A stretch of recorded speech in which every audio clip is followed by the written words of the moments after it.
Eddie, bonjour. Merci d'avoir accepté de participer à ce petit reportage. Alors tout d'abord, j'aurais voulu savoir, est-ce que tu peux nous expliquer en quelques mots comment tu as créé ton entreprise, comment t'es venue l'idée, comment le projet s'est développé? Moi, ça fait déjà pas mal d'années que je fais du théâtre, depuis l'adolescence, depuis l'école. J'ai fait des premières parties de gens relativement connus, même très connus.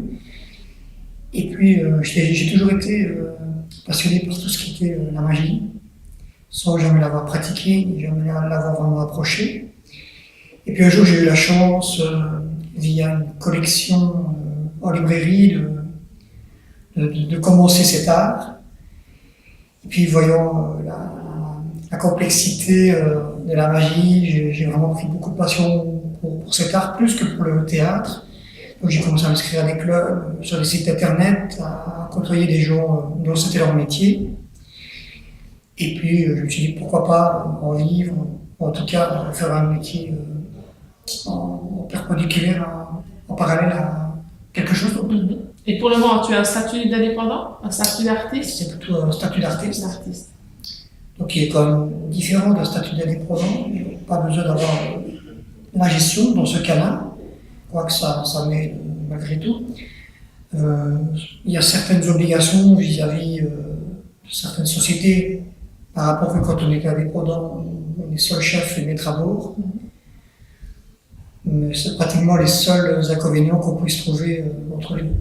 Quelles sont les difficultés que tu as éventuellement rencontrées pour t'établir artiste aujourd'hui? Le manque de sérieux pris par les administrations de ce domaine. Si on veut devenir indépendant comme boulanger ou quel que soit l'autre métier, c'est beaucoup plus crédible que quand on veut être artiste alors qu'on n'a pas l'impression qu'on peut en vivre. C'est surtout ça le plus compliqué. Penses-tu qu'il est important, même en tant qu'artiste, de bien étudier le marché, les possibilités de clientèle, d'organisation de spectacles dans tel endroit? Comment est-ce que tu procèdes, toi, dans ta vie de tous les jours?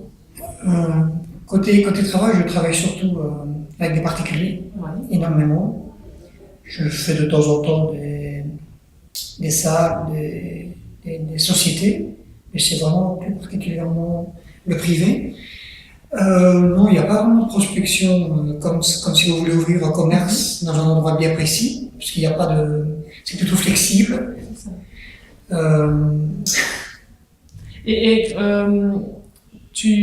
Comment est-ce que tu t'es fait connaître finalement? Tu as les réseaux sociaux. J'ai commencé par les réseaux sociaux, mais ça ne fonctionnait pas particulièrement bien au départ. Donc j'ai usé un petit subterfuge. Je me suis inventé des spectacles qui n'existaient pas. Et puis les gens ont commencé à voir que ça fonctionnait bien alors qu'il n'y avait jamais eu de spectacle. Donc un jour, j'ai une personne qui m'a donné ma chance, qui m'a dit oh, ça a l'air vraiment de bien fonctionner, ce serait bien pour l'anniversaire de mon fils, pourrais-tu venir? Et ça a tellement bien marché que de bouche à oreille, j'ai eu de plus en plus de personnes. Ensuite, j'ai pu commencer à utiliser les réseaux sociaux, où comme il y a énormément de monde inscrit dessus, j'avais automatiquement des gens de bonne foi qui venaient faire ma publicité en disant oui, effectivement, c'est très bien. Et puis c'est très vaste, que ce soit des Facebook, ça touche énormément de monde. Quelles sont, à ton avis, les qualités qu'il faut avoir pour se lancer dans ce métier, donc dans ce secteur-là d'artiste, mais aussi finalement d'être un peu son propre chef? En général, il faut être très courageux. Ça demande beaucoup de travail, beaucoup d'heures de travail. Persévérant, parce que c'est quand même pas, que ce soit le métier d'artiste ou simplement s'ouvrir comme indépendant, ça prend beaucoup de temps, ça prend beaucoup d'argent. Il y a beaucoup de monde qui met des bâtons dans les roues parce que ça ne me plaît pas toujours, puis les banques ne suivent pas toujours, les administrations ne suivent pas toujours. Il y a beaucoup d'impondérables aussi qui viennent s'entremêler qui viennent compliquer la marche à suivre. Sinon, dans le milieu d'artiste en lui-même, le plus difficile, c'est quand même la crédibilité, à la base. Vraiment faire ses preuves. Parce que des artistes, l'air de rien, il y en a quand même beaucoup. Quel que soit le milieu, quel que soit le domaine. Voilà. Pour terminer, quel pourrait être le conseil que tu pourrais donner à des gens qui ont un projet d'indépendant, que ce soit dans le même secteur que toi ou dans un tout autre secteur? Quel conseil est-ce que tu pourrais leur donner à ceux qui hésitent peut-être encore à se lancer? Bien réfléchir, bien choisir le domaine, se renseigner le mieux possible, que ce soit pour tout ce qui est gestion, mais également pour accès à la profession, voir les complications avec la crise, voir si les prêts sont toujours abordables pour tel ou tel domaine, voir si ce sont des métiers en pénurie. Bien préparer son projet. Bien préparer, bien choisir l'endroit, bien choisir. Il y a énormément de choses à penser, vraiment beaucoup de choses. Si c'est quelque chose d'innovant, voir si c'est pas trop innovant, parce que les gens ne pourraient pas suivre.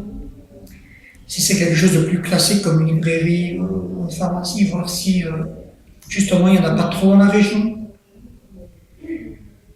Merci beaucoup. Je te remercie beaucoup d'avoir participé et je souhaite que ça continue. Merci beaucoup. Merci Eddy. Merci.